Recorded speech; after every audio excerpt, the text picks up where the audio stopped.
नमस्कार, मैं हूं आशुतोष और आप देख रहे हैं सत्य हिंदी। सत्य हिंदी के विशेष कार्यक्रम श्रवणगढ़ की खरी खरी में आपका स्वागत है। ये हमारा वो कार्यक्रम है जिसमें देश के जाने माने पत्रकार संपादक श्रवणगढ़ जी अपनी तीखी टिप्पणी करते हैं मौजूदा राजनीतिक माहौल पर। और उनकी तीखी टिप्पणियों से ना तो सत्ता पक्ष बचता है और ना ही विपक्ष। आज दरअसल एक बहुत ही गंभीर मसले पर हम श्रवण जी की राय जानना चाहेंगे, हमारे दर्शक भी जानना चाहेंगे। ये विषय है, क्या वाकई में आज आरएसएस की जरूरत है? 100 साल हो रहे हैं, 1925 को आरएसएस का गठन हुआ था। 100 साल में आरएसएस ने बहुत लंबी छलांग लगाई है। केंद्र के अंदर 2014 से उनकी, या ये कह लें भारतीय जनता पार्टी की, अपने बहुमत के बल पर एक सरकार है। 2014 में वो सरकार अपने बहुमत से बनी। 2019 में भी बीजेपी आरएसएस की सरकार अपने बहुमत से बनी। 2024 में उसमें कमी आई, लेकिन आज भी बीजेपी की सरकार है सहयोगी दलों की साथ। लेकिन क्या जिस तरीके से बीजेपी का विस्तार हुआ है, क्या उस लिहाज से आज वाकई में आरएसएस की जरूरत भी है या नहीं? वैचारिक स्तर पर भी, राजनीतिक स्तर पर भी, और तमाम ऐसे दूसरे मसलों को लेकर श्रवण जी से जानना बहुत दिलचस्प होगा। आखिर ये यात्रा कैसी रही, किस तरीके से रही, और अब भविष्य कैसा दिखाई पड़ता है। श्रवण जी, आपका बहुत बहुत स्वागत है हमारे इस विशेष कार्यक्रम में। ये जो प्रश्न है आज के समय में, जबकि आरएसएस एक बहुत मजबूत संगठन के तौर पर उभर कर सामने आया है, तो आपको क्यों लगता है कि उसकी जरूरत है या नहीं है? इस पर सवाल खड़े होने चाहिए। देखिए, अखिल भारतीय प्रांत प्रचारकों की दिल्ली में बैठक चल रही केशव कुंज में, और उनकी जो नई इमारत बनी है, भव्य इमारत झंडे वालान में, वहाँ ये सब चल रहा है और संघ के बड़े बड़े नेता वहाँ उपस्थित हैं। बैठक का घोषित एजेंडा तो कुछ जो है वो है, मतलब 100 साल पूरे, संघ का विस्तार और तमाम चीजें हो सकती है। हम उस बैकग्राउंड की चर्चा करना चाहते हैं जिसमें ये बैठक हो रही है। वो बैठक, बैकग्राउंड जो चर्चा में है, बातचीत में है, वो ये है कि बीजेपी और संघ में तनाव चल रहा है। मतलब संघ को पितृ संगठन माना जाता है, तो ये मान सकते हैं कि पिता और पुत्र में तनाव चल रहा है। ताजा तनाव का कारण जो लंबे समय से चल रहा है, नए अध्यक्ष को लेकर है। नया अध्यक्ष कौन हो? जेपी नड्डा की जगह। और ये तनाव अभी कायम है।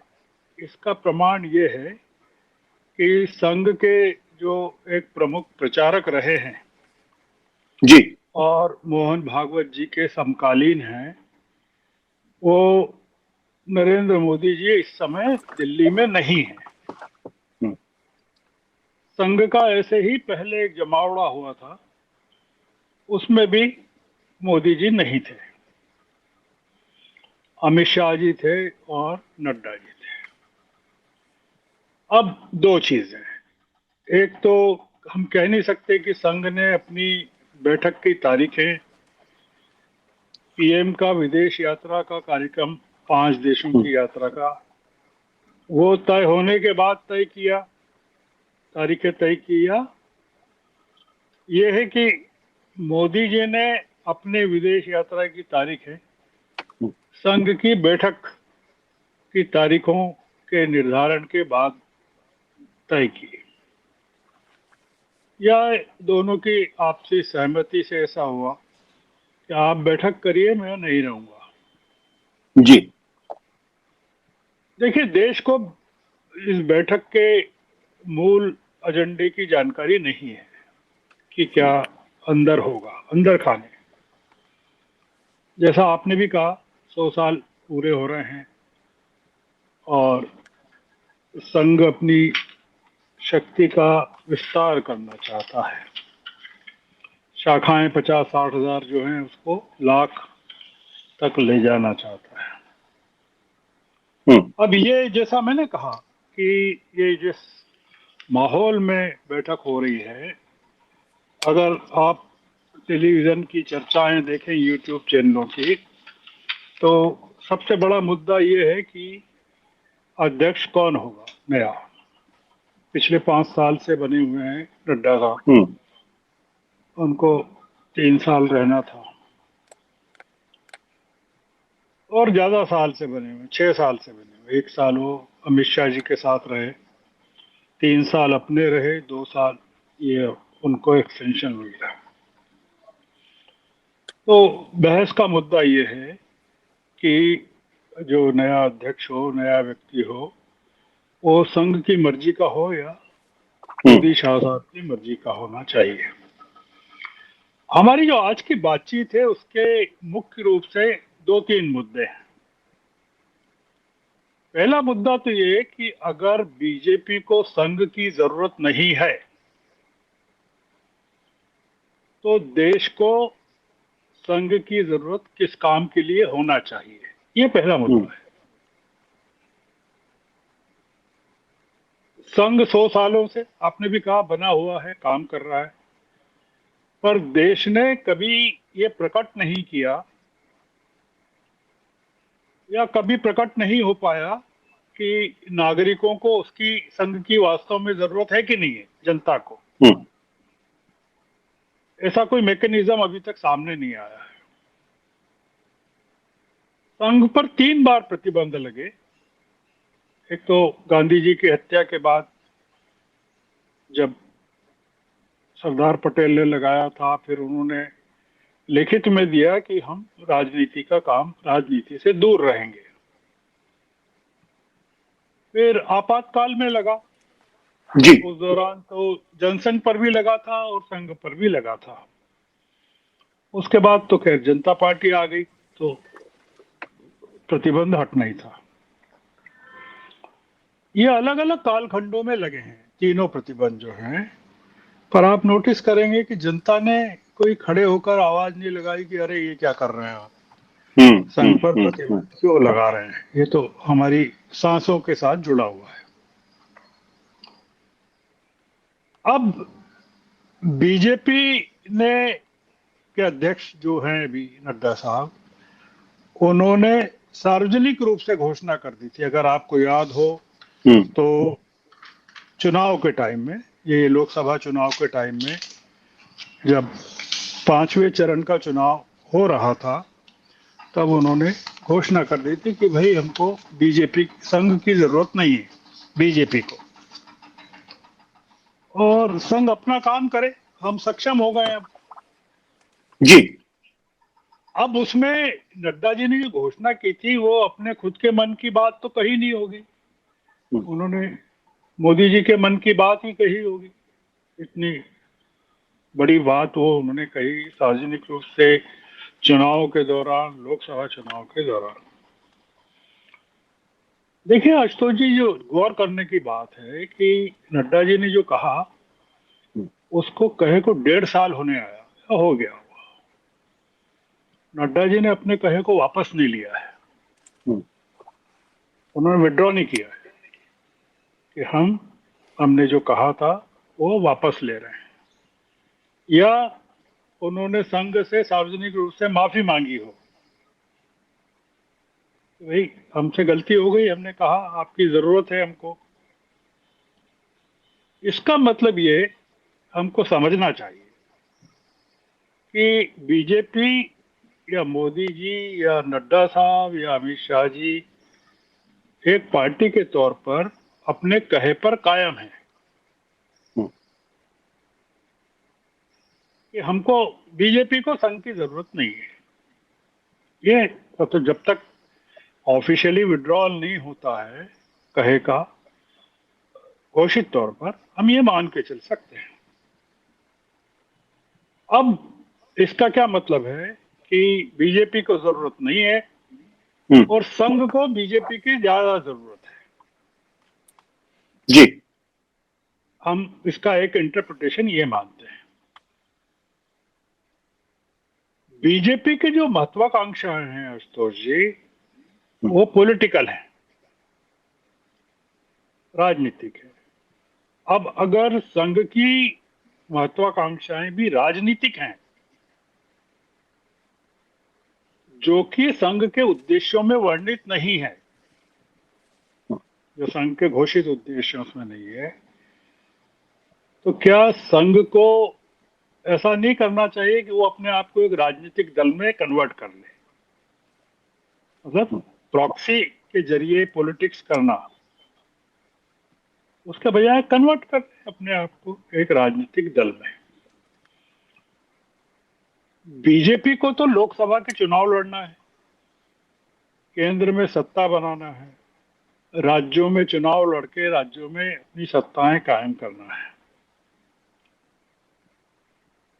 जब संघ को कुछ चुनाव नहीं लड़ना है, उसकी कोई अकाउंटेबिलिटी नहीं है संघ की पॉलिटिकल फ्रंट पर,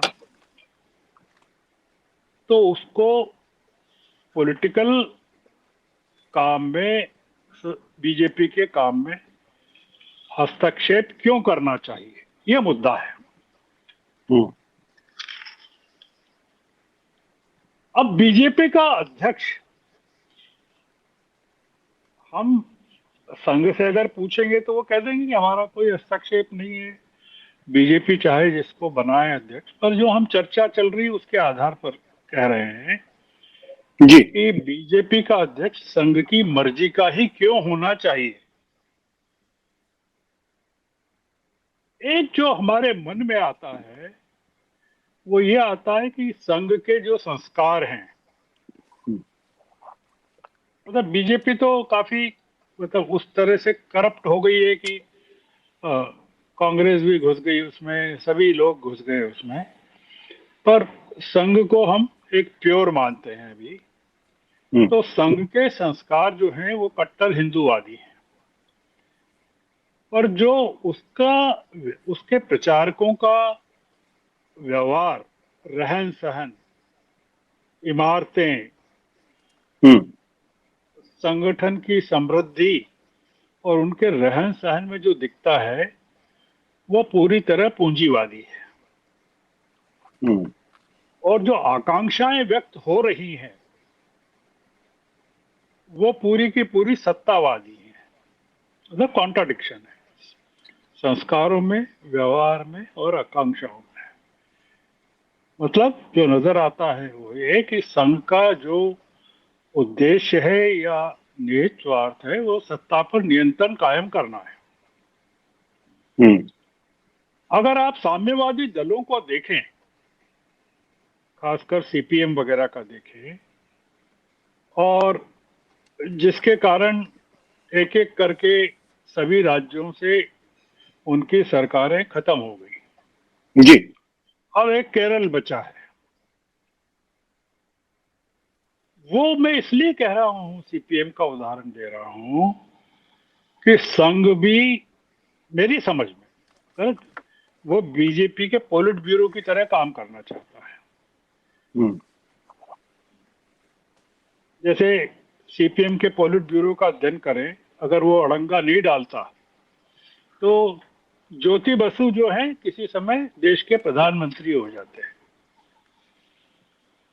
और मार्क्सवादी पार्टी की सरकारें या मार्क्सवादी पार्टी कमजोर होने से, समाप्त होने से बच जाती है। दिक्कत क्या है कि जो मोदी जी हैं वो ज्योति बसु कभी नहीं बनेंगे, नहीं बनना चाहेंगे, और न बीजेपी जो है वो संघ को अपना पॉलिटिकल ब्यूरो मानने को तैयार हो गई है। अब मुद्दा यह है कि बीजेपी की राजनीतिक सत्ता में हस्तक्षेप करने का जो काम संघ इतने सालों तक निर्बाध रूप से करता रहा, अगर आप अध्ययन करें, जिसमें यह भी शामिल है कि आडवाणी जी हमारी बगैर मर्जी के कैसे कराची में जिन्ना की मजार पर चले गए। उन्होंने आडवाणी जी को तो रेप्रिमांड कर दिया, पर मोदी जी तो पाकिस्तान दौड़ दौड़ कर जाते रहे। अब जो संघ का जो एक को जो एक असीमित सत्ता प्राप्त थी पॉलिटिकल इंटरफेरेंस की, जी। वो अचानक से अगर छीन ली जाए या छीन ली गई है, तो आप सोचिए कि संघ करेगा क्या उस काम के बिना। बड़ा काम है कि हम जो देख रहे हैं वो तो संघ का यही काम देख रहे हैं। संघ कहेगा कि ये तो वो पीएम कैंडिडेट तय करेगा, या मुख्यमंत्री तय करेगा, या अध्यक्ष तय करेगा, या योगी जी से मिलेगा, आदि आदि जो हम संघ को लेकर जो बात कर रहे हैं। जैसा मैंने कहा कि संघ 100 वर्ष पूरे कर रहा है, अपना विस्तार करना चाहता है, अपनी सत्ता को बढ़ाना चाहता है। 50-60 हजार जो शाखाएं हैं उनको बढ़ाकर वो लाख करना चाहता है। पर जो एक दिखता है वो ये कि जो विस्तार है, वो विस्तार का उद्देश्य हमको ये नजर आता है कि संघ अपने आप को और मजबूत करके बीजेपी पर हावी होना चाहता है। तो क्या संघ का मूल काम बन सकता है ये जो संघ चाहता है कि भाई, जो नड्डा कह रहे हैं कि आप अपना काम करिए, तो मुद्दा तो ये कि संघ का मूल काम फिर क्या है? जिन उद्देश्यों के लिए संघ की स्थापना हुई थी, जो मैं उस पर आ रहा हूं कि जिन कामों के लिए संघ 100 साल पहले बना था, वो अगर 100 साल में भी प्राप्त नहीं किए जा सके हैं, तो क्या गारंटी है कि अगले 100 साल में भी प्राप्त किए जा सकेंगे? सर, एक छोटा सा सवाल है, क्या आपको लगता है कि संघ अपने मूलभूत उद्देश्य से भटक गया है? क्योंकि राजनीति की स्थापना तो संघ ने बाद में की, जनसंघ जब बना 1951 के आसपास। अगर संघ का मतलब राजनीति करना होता या राजनीतिक संगठन चलाना होता तो 1925 में बनाते। इसका मतलब यह कि उनका जो मूलभूत उद्देश्य था वो तो राजनीति नहीं था, वो कुछ और था। अब वो राजनीति में इतनी हद तक हस्तक्षेप करना चाहते हैं, तो क्या उनका मूलभूत जो उद्देश्य था उससे वो भटक गए हैं क्या? वही मैं कह रहा हूँ कि मूलभूत उद्देश्य से भटक गए। क्योंकि जिन उद्देश्यों के लिए अगर आप पढ़ें उनका मूल उद्देश्य क्या है, अर्धसैनिक संगठन जो जैसा लिखा है, हिंदूवादी विचार प्रचार करना, सांस्कृतिक प्रचार प्रसार करना, राजनीति तो उसमें है नहीं। और मैंने जैसा शुरू में कहा कि सरदार पटेल को उन्होंने लिख के दिया कि भाई हम राजनीति में प्रवेश नहीं करेंगे, राजनीति से हमारा संबंध नहीं रहेगा। मैं उसी बात को कह रहा हूं कि आप जिस काम के लिए बने थे, वो अगर आपने 100 साल में भी पूरा नहीं किया, तो फिर आपके बने रहने की जरूरत क्या है? और अगर पूरा कर लिया है तो भी बने रहने की जरूरत क्या है? क्योंकि कहीं भी राजनीतिक हस्तक्षेप नहीं है उसमें कि आप राजनीति करेंगे। एक जो चीज बार बार प्रकट होती है, और महाराष्ट्र चुनाव, हरियाणा चुनाव, दिल्ली चुनाव के समय ज्यादा व्यक्त हुई, वो ये कि संघ का ये मानना है या मानना होगा कि बीजेपी कमजोर इसलिए हो रही है कि बीजेपी ने संघ की सलाह पर चलना या संघ से सलाह लेना बंद कर दिया है। ये एक हो सकता है। इसका जो दूसरा उत्तर है वो ये है कि संघ शायद यह मानने को तैयार नहीं है कि बीजेपी कमजोर नहीं हो रही है, विपक्ष मजबूत हो रहा है। मतलब आप ये कह रहे हैं कि ये जो 240 इसलिए आया कि संघ अगर होता तो ये ऐसा नहीं होता। इसका मतलब ये है कि आप देश में विपक्ष को अंडरमाइन कर रहे हैं कि विपक्ष मजबूत नहीं हो रहा है। आप देखें कि कांग्रेस ने 99 सीटें कहां से प्राप्त की, किन जगहों से प्राप्त की, या महाराष्ट्र में या उत्तर प्रदेश में या बिहार में विपक्ष क्यों मजबूत हुआ। तो संघ उस चीज को मानने को तैयार नहीं। उसका आर्गुमेंट ये है कि देखिए, हम जब हाथ लगाते हैं तो आप जीत जाते हैं। तो ये आर्गुमेंट बीजेपी स्वीकार करने को तैयार है क्या कि भाई संघ के कारण हम जीत जाएंगे या सत्ता में बने रहेंगे। आखिरी पॉइंट्स पे मैं आता हूं अब कि संघ को एक जनमत संग्रह करवाना चाहिए। वो जनमत संग्रह ये होना चाहिए कि वो अपने 100 साल के कामकाज पर जनता से राय जाने, जनता से पूछे, अगर पूछना हो या कोई भी थर्ड पार्टी भी करवा सकती है, कि संघ को एक राजनीतिक दल के रूप में बीजेपी की जरूरत है, ज्यादा जरूरत है, या संघ की ज्यादा जरूरत है, या संघ की जरूरत एक ऐसे सांस्कृतिक संगठन के रूप में है जो बीजेपी की राजनीतिक प्रक्रिया में हिस्सेदारी की मांग करता है। पूछना चाहिए जनता से कि भाई संघ का अस्तित्व किस रूप में होना चाहिए। हमको ये पता नहीं है आशुतोष जी कि बीजेपी का नया अध्यक्ष कौन होगा। महिला होगी कोई, या पुरुष होगा। जैसी चर्चा चल रही, कोई महिला भी बन सकती है। 3 महिला नेत्रियों के नाम हवा में उछाले गए। हमको ये भी पता नहीं है कि वो जो व्यक्ति होगा वो प्रधानमंत्री की पसंद का होगा या संघ की पसंद का होगा। हमको जो एक चीज समझ में आती है वो ये समझ में आती है कि दोहरी वफादारी वाला कोई भी व्यक्ति संघ के बीजेपी के अध्यक्ष पद पर बने तो वो जो बीजेपी का 10 जनपद है उसको स्वीकार नहीं होगा, क्योंकि 10 जनपद केवल कांग्रेस में ही नहीं, बीजेपी में भी है। यानी प्रधानमंत्री को स्वीकार नहीं होगा। दोहरी, आप उनके भी हैं, हमारे भी हैं।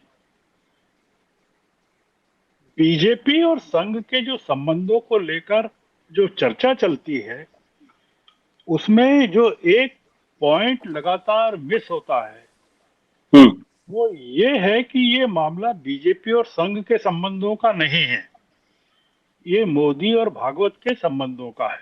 और उसी संबंध उन्हीं दोनों के संबंधों के आईने में देखा जाना चाहिए। वो इस तरह का है कि जब 2014 के लोकसभा चुनाव के लिए 2013 में जब अंत में जब नाम फाइनल हो रहे थे या हुआ, गोवा में जैसे हुआ, तब मोदी जी के नाम पर भागवत कथित तौर पर पक्ष में नहीं थे और संघ के नाम जो थे प्रधानमंत्री पद के लिए उस समय अलग थे। अगर आप पूरा घटनाक्रम टटोलें तो हमको समझ में आ जाएगा कि वो उस समय कौन लोग थे जो चर्चा में थे। तो संघ और बीजेपी के बीच जो संबंध 2014 से चल रहे हैं वे नए अध्यक्ष पद पर किसी सर्वसम्मत नाम से ठीक नहीं होने वाले हैं। मतलब ये मान सकते हैं, हम एक गलतफहमी पाल सकते हैं कि अगर संघ का व्यक्ति बन जाएगा तो सब ठीक हो जाएगा।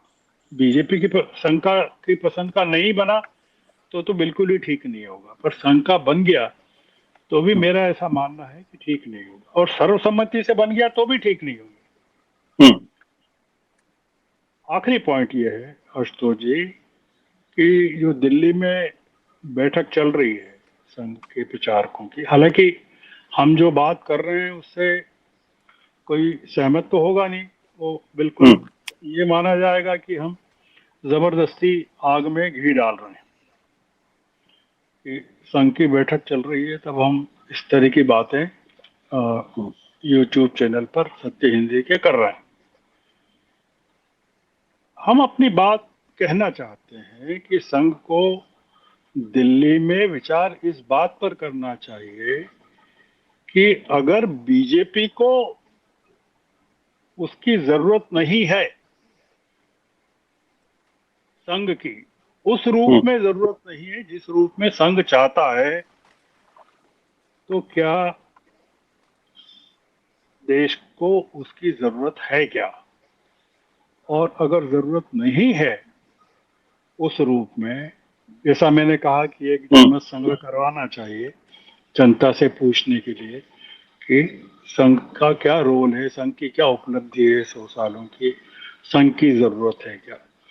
अगर देश को अगर जरूरत नहीं है तो फिर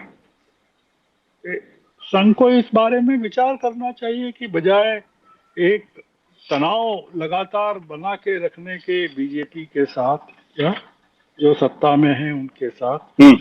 जिसके कारण बीजेपी को नुकसान ही हो रहा है, संघ को अपना कामकाज बजाय बढ़ाने के धीरे धीरे समेट लेना चाहिए। ये हम सर जी, आप कुछ कहना चाहते हैं? जी, मेरा मेरा एक सवाल है कि आपने लगभग 50 साल आरएसएस को देखा है। मैं कम से कम इमरजेंसी के दौरान भी देखा और उसके पहले भी देखा और अभी आप लगातार देख रहे हैं। तो इस दौरान जो व्यवहार इस वक्त मोहन भागवत कर रहे हैं उसको आप किस नजर से देखेंगे? क्या ये एक व्यक्तिगत निजी पसंद नापसंद का प्रश्न है या कोई विचारधारा के स्तर पर कोई द्वैत है कि मोदी अलग तरीके से सोच रहे हैं, भागवत अलग तरीके से सोच रहे हैं, और ये विचारधारात्मक पार्टियों में, संगठनों में ऐसा होता है? आपको क्या लगता मैंने कहा अपनी बातचीत में, अगर आपने गौर किया है? हो, कि बीजेपी संघ के बीच में जो तनावपूर्ण स्थिति है उसको बजाय एक पॉलिटिकल पार्टी और एक संगठन के बीच में तनाव के देखने के, दो पर्सनैलिटीज के बीच में तनाव के रूप में, तनाव के आईने में देखना चाहिए। हम्म। क्योंकि इस तरह का तनाव हम्म। कभी पहले नहीं देखा गया। जो हम्म। मतलब उसके कई कारण हो सकते हैं। उसका एक हम्म। बड़ा कारण तो ये भी हो सकता है कि बीजेपी कभी सत्ता में रही नहीं। हम्म। अगर एक छोटा सा पीरियड हम छोड़ दें, हम्म। 1999 से 2004 तक का, तो उसके अलावा बीजेपी कभी सत्ता में रही नहीं। और वो जो थी 98 से 4 तक का, वो भी एक तरह का कोलिशन था। 98 से 99 का तो आपने देखा किस तरह से अस्थिर था। और हम्म। 99 से 4 के बीच में इतनी घटनाएं हुई, कारगिल हुआ, संसद पर हमला हुआ, बहुत सारी घटनाएं हुई। तो जो एक्चुअल में जो आरएसएस के लिए जिसको कहना चाहिए कि हस्तक्षेप का जो क्षण आया है, वो 2014 में ही आया है, हम्म। जिसमें उसकी महत्वाकांक्षाएं प्रकट हो रही हैं कि भाई इतने साल हमने काम किया, संघ मानता होगा कि हम 1925 से काम कर रहे हैं, आपके लिए भूमिका हमने बनाई, या जो भी किया कार्यकर्ता दिए बीजेपी को हमने, और अब आप हमको पूरी तरह से मार्जिनलाइज कर रहे हैं। ये क्लेश पर्सनैलिटी इसका है, मेरा ऐसा मानना है। हम्म। क्योंकि अगर आप कहते हैं कि आप प्रधानमंत्री का उम्मीदवार बदल देंगे, तो प्रधानमंत्री भी कह सकते हैं कि भाई आपको, भागवत साहब आपको बहुत टाइम हो गया पद पर बने हुए, तो आप भी हटिए हम्म। वहां से जहां आप बैठे हुए हम्म। हैं, सौंपिए आप भी सत्ता दूसरों को, सौंपिए, आप कब तक बने रहेंगे? हम्म। ये हो सकता है। तो वो बीजेपी का आदमी मोहन भागवत से इस तरह के सवाल नहीं कर सकता। इसलिए मेरा ऐसा मानना है कि ये पर्सनैलिटीज का क्लेश है और उसको दोनों दलों में मतलब इस तरह की एक स्वीकृति मिल गई है कि उसको उन्होंने संगठन, कितना बड़ा संकट है सर ये, अगर अगर बहुत बड़ा कहें जो संकट, आपने कहा कि बहुत बड़ा दो संकट है। पर्सनालिटीज के बीच की टकराहट है, और अक्सर ये देखा गया कि जब पर्सनालिटीज के बीच की टकराहट होती है तो वो संकट ज्यादा गहरा हो जाता है। ये संकट बहुत बड़ा है और मेरा ऐसा मानना है कि बीजेपी के डिक्लाइन में इस संकट की बहुत बड़ी भूमिका है, जो कि आगे और प्रकट होगी। क्योंकि जब मैंने देखा था, जैसे सर्वोदय मूवमेंट में मैं काम करता था और 74 का जब मूवमेंट आया, 74 का आंदोलन जब जेपी ने चलाया मिसेस गांधी के खिलाफ, जिस संगठन के साथ जेपी जुड़े रहे जीवन भर, गांधीवादी संगठन के साथ, वो डिवाइड हो गया। वो डिवाइड यूं हो गया कि कुछ लोग विनोबा के थे, कुछ लोग जेपी के साथ थे और कुछ गांधीवादी थे। ये पूरा का पूरा जो है, जो बीजेपी की नर्व्स पर प्रहार कर रहा है, वो आप देखिए कि मोदी जी का नहीं होना इस समय, वो भी अपने आप में एक इंडिकेशन है। वो इंडिकेशन ये कि वो आपको एक रिकॉग्नाइज ही नहीं कर रहे हैं, आपकी प्रेजेंस कोई एंडोर्स नहीं कर रहे हैं। और आप जैसे ही दिल्ली छोड़ के नागपुर चले जाएंगे, मोदी जी प्रकट हो जाएंगे और हो सकता है उनके आते ही नए अध्यक्ष की घोषणा भी हो जाए।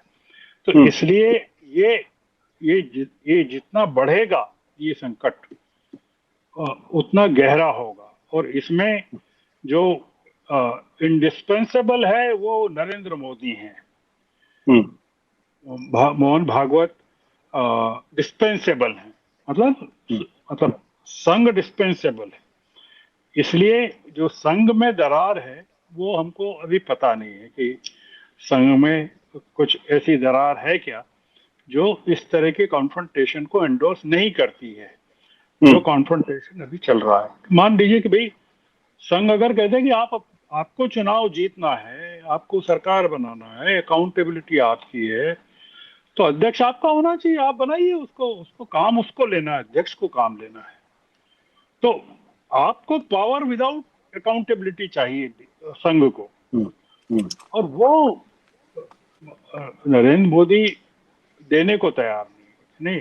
हम कैसे दे सकते? चुनाव आपको दे दी हमने पूरी की पूरी सत्ता कि आप तय करें कौन सा व्यक्ति हो, तो हम पूरी तरह पावरलेस हो जाएंगे, बीजेपी पावरलेस हो जाएगी। तो इसलिए ये कॉन्फ्रंटेशन काफी बड़ा है और इसलिए ये अगर ऐसे ही चला तो चलता रहेगा, क्योंकि अपन ये जो बातचीत कर रहे हैं वो उसका टाइमिंग इम्पोर्टेंट है।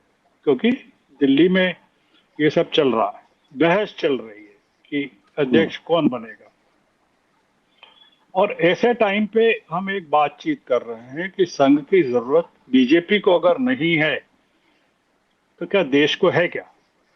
तो देश ने तो कभी प्रकट ही नहीं किया कि हमको जरूरत है। आप पूछ लीजिए देश से कि भाई, कि देश से पूछें कि भाई आपको मोहन भागवत चाहिए कि मोदी चाहिए, तो वो क्या कहेगा देश?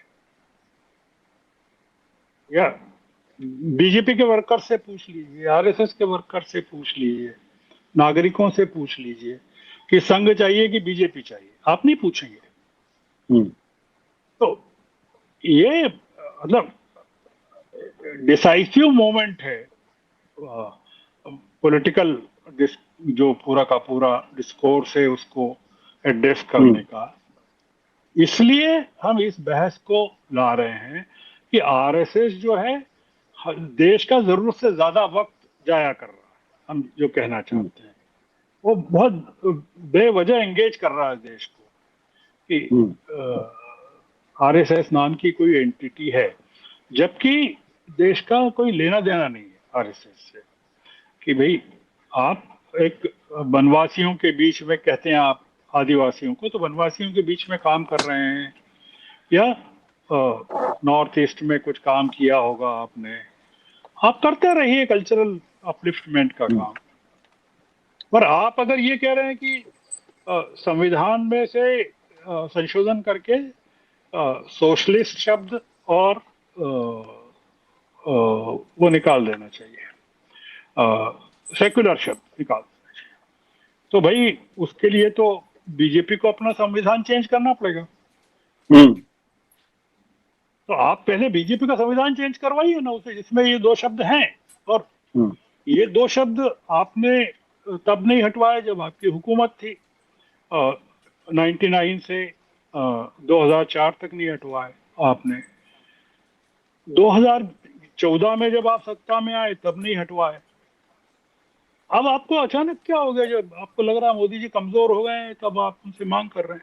तो मोदी जी इस समय जब कमजोर हैं, इस तरह की पॉलिटिकल रिस्क कैसे ले सकते हैं? ये हटा दें। और क्या वो संविधान संशोधन कर देंगे बीजेपी का? और आप अपना संविधान संशोधन करके उसमें लिख दीजिए संघ के उसमें कि हम पॉलिटिकल एक्टिविटीज में पार्टिसिपेट सक्रियता से करेंगे। तो संविधान संशोधन दोनों के कर लीजिए, उद्देश्यों में परिवर्तन दोनों के कर लीजिए। नागरिकों को बेवजह से एक ऐसी चीज में एंगेज होना पड़ रहा है जिससे उनका कोई मतलब नहीं है, और दुनिया के किसी देश में इस तरह से होता नहीं है। वहाँ मतलब कोई आरएसएस नाम की कोई चीज कहीं है नहीं। एक चीज जो कांग्रेस में अच्छी है वो ये कि राष्ट्रीय सेवा दल नाम की कोई चीज नहीं है तो केवल कागजों पर है। अब ये जो चीज है, जो आरएसएस नाम की संस्था है, अब उसका भव्य भवन भी बन गया, कई मंजिला, सुविधा संपन्न लोग हैं। हालांकि उनको कोई कहीं अकाउंट शो नहीं करना पड़ते हैं, उनका कोई रजिस्ट्रेशन नहीं है, उनका कुछ मतलब लेना देना नहीं है, किसी तरह की कोई उस तरह की अकाउंटेबिलिटी नहीं है। तो फिर आप जब आपकी पॉलिटिकल अकाउंटेबिलिटी नहीं है, आपकी किस तरह की अकाउंटेबिलिटी नहीं है, तो आपको अपने काम के बारे में दिल्ली में अगर आप प्रचारकों के साथ जमा हैं तो आपको सोचना चाहिए कि भाई आपको आगे क्या करना है, और वो फिर बताना चाहिए कि भाई हम तो जा रहे हैं, यहाँ से विड्रॉ कर रहे हैं, नागपुर जा रहे हैं, और ये काम हम बीजेपी पर छोड़ रहे हैं कि आपको चुनाव लड़ना है आपको, तो आप ही सब तय करिए कि कौन अध्यक्ष बनेगा। क्योंकि संघ की मर्जी का कोई अध्यक्ष बन जाए और मोदी जी मिलने का ही टाइम नहीं दे तो आप क्या करेंगे? सीताराम केसरी को सोनिया गांधी नहीं मिलती थी तो क्या करेंगे, कैसे चलेगा ना पूरा का पूरा काम? ये पूरा का पूरा मामला है। तो इसलिए अपन ने ये जो आपका मूल प्रश्न था, चर्चा जो थी, वो उस चर्चा के इर्द गिर्द हमने एक पॉइंट डिस्कस करने की कोशिश की है। अब हमको पता है कि वो संघ के लोग हैं, वो निश्चित रूप से इस चीज पर नाराज होंगे कि भाई आशुतोष जी ये किस तरह की चर्चा लेके बैठ गए आज। पर ठीक है, अब नाराजगी आप पर आएगी, मेरे पर तो आएगी नहीं। सवाल आपने पूछा है, मैंने तो जवाब। पर आपसे मोदी जी खुश हो जाएंगे कि देखिए जो मोदी जी अपने मन की बात कहना चाहते थे वो आशुतोष जी ने श्रवण गर्ग के मुंह से कहलवा ली। तो ठीक है जी, ठीक है। वो कहते हैं ना कि श्रवण जी की बातों से सत्ता पक्ष और विपक्ष दोनों ही तिलमिला के रह जाते हैं। तो अगर तिलमिला के रह जाए तो यही तो लोकतंत्र का शिखर बिंदु है कि बातचीत से बातचीत होनी चाहिए, और बातचीत क्यों नहीं होनी चाहिए, वो कितनी भी एब्सर्ड बात हो। एब्सर्ड बातचीत नहीं होगी तो नई बातचीत भी नहीं होगी, ना नए चीज भी नहीं निकलेंगे, नए विचार भी नहीं निकलेंगे। बहुत बहुत शुक्रिया श्रवण जी। वो दिल्ली में इतने लोग बैठे हैं, उनके वो आपकी बातचीत सुनेंगे तो सोचिए आप क्या वो पूछने वाले हैं आपसे। वो ये कहेंगे कि यह आज